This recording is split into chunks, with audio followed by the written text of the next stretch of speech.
శ్రీరామచంద్ర పరబ్రహ్మణే నమః. శ్రీగురుభ్యో నమః. శ్రీమాత్రే నమః. శ్రీగణేశాయ నమః.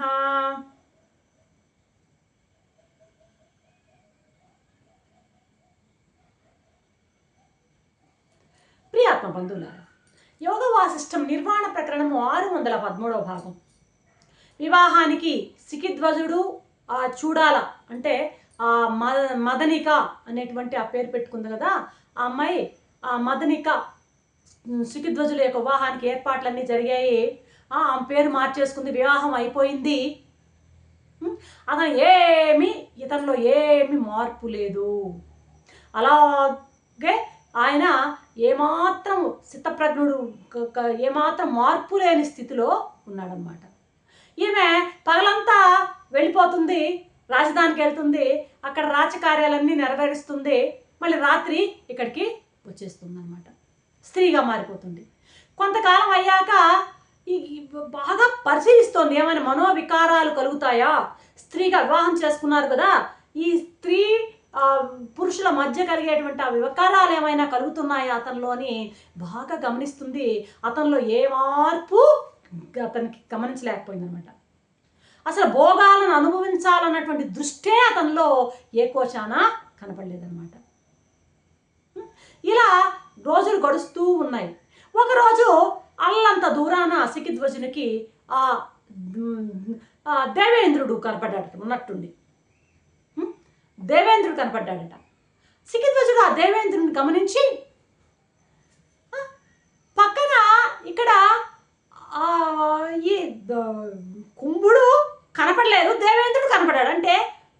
అంటే ఆ కుంభుడే దేవేంద్రుడి యొక్క రూపంలో సికిధ్వజునికి కనిపించాడనమాట.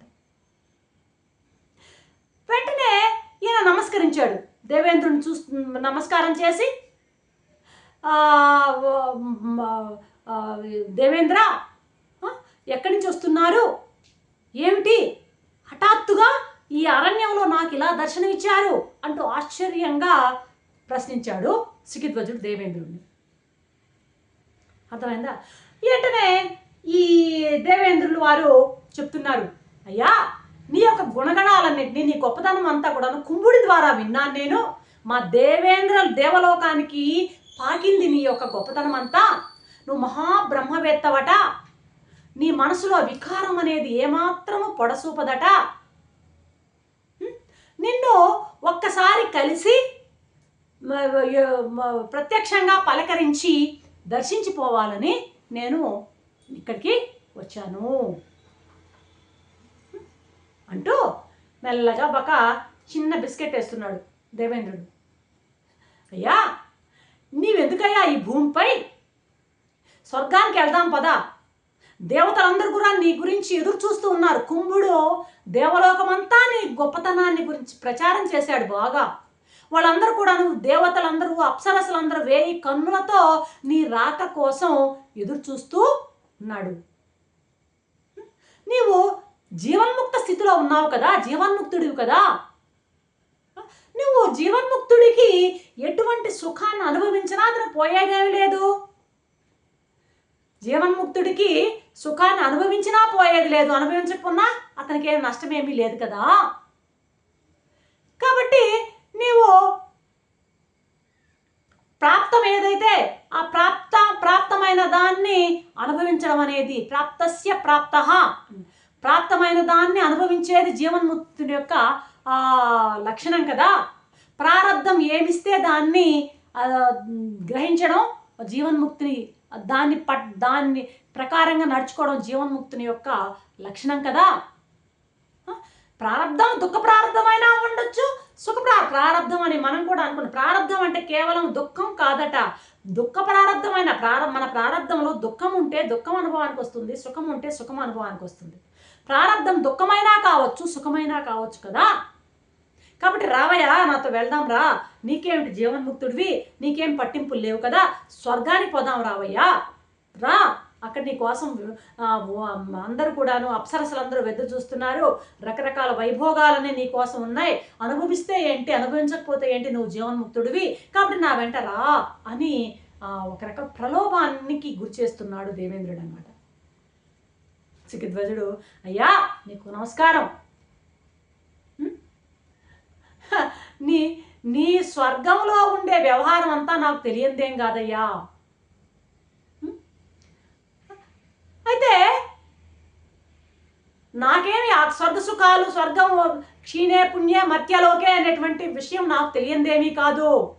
అక్కడ ఉండేటువంటి వైభోగాలు, ఆనందాలు, ఆ యొక్క అనుభవాలు అవన్నీ కూడా నాకు తెలియనివేవి కాదు. నువ్వు నన్నేమి ప్రలోభ పెట్టాల్సిన అంత ఆగత్యం లేదు. ఏమయ్యా అయితే రావచ్చు కదా, రా పోదాం, మరి రా వెళ్దాం అంటున్నాడు దేవేంద్రుడు. ఇది స్వర్గం కాకపోతే కదయ్యా, అంటే ఆ జ్ఞానికి ఆయన ఎక్కడున్నా అదే అతనికి స్వర్గం.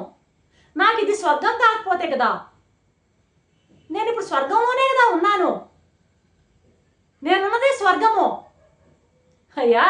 ఆత్మానుభవమే అసలైన స్వర్గం అయ్యా. నేను ఆత్మానుభవంలో ఓలలాడుతున్నాను ఇప్పుడు. నా పరిస్థితి ఆత్మానుభవంలో ఆనందం అనేటువంటి ఆ సాగరంలో నేను తల మునకలై ఈదులాడుతున్నాను. స్వర్గం అనేది నాకు ఎక్కడో లేదయ్యా. దేశమేంటయ్యా, కాలమేంటయ్యా, వస్తువేంటయ్యా, నాకు ఏ తేడా లేదు. దేశమైన, కాలమైన, వస్తు ఏ అన్నీ కూడా నాకు సమానమే. నువ్వు అనే స్వర్గం ఏంటి? ఆ స్వర్గం అదొక ప్లేసు, ఒక స్థలం, అర్థమైందా? ఒక దేశమే అది. అనుభవం అనేది ఒక వస్తువు. కాబట్టి ఎక్కడ పడితే అక్కడ నేను ఈ ఆత్మానుభవాన్ని అనుభవిస్తున్నప్పుడు, ఎక్కడ పడితే అక్కడ నేను స్వర్గంలో ఉన్నట్టే నాకు తృప్తిగా ఉన్నది. నేను పూర్తిగా సంతృప్తిగా ఉన్నాను. నేను పూర్ణ తృప్తుడిని, పూర్ణకాముడిని. నాకు కొత్తగా భోగాలు అనుభవించాలన్నటువంటి ఏమాత్రం ఇచ్చలేదు.